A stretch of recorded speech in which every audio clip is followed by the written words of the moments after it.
Welcome to Driver Doug's Finding Zen in San Francisco Transit.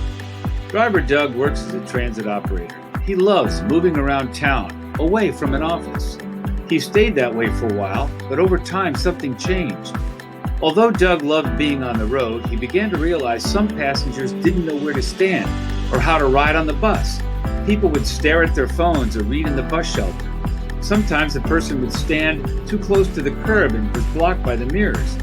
Sometimes a person would just stand in the street, not even looking at where the bus was coming, and even lay down in the street daydreaming or dart in front of his bus in his blind spot.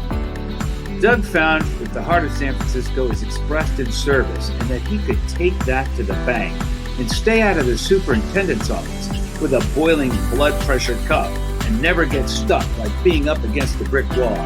He clicked onto Kindle Direct Publishing and wrote his story, The Dao of Doug, The Art of Driving a Bus. With entertaining reading and anecdotal essay stories, riders and drivers from all over can learn why a bus driver does what he does and get a better understanding of how to get where they want to go without spending lots of money on a car or paying for parking. Now, fewer conflicts arise by knowing when to signal and be the first to board and where to sit. Can you see a problem developing on this bus? The young folks are taking up the seats in the front, and Granny has to sit on the edge of her seat way back from the doors. There's a young man blocking the aisle with his backpack, and the man is rushing with a briefcase and may knock into someone because he's not aware of what's up ahead. And the poor senior has crutches and there's nowhere to go by the back door.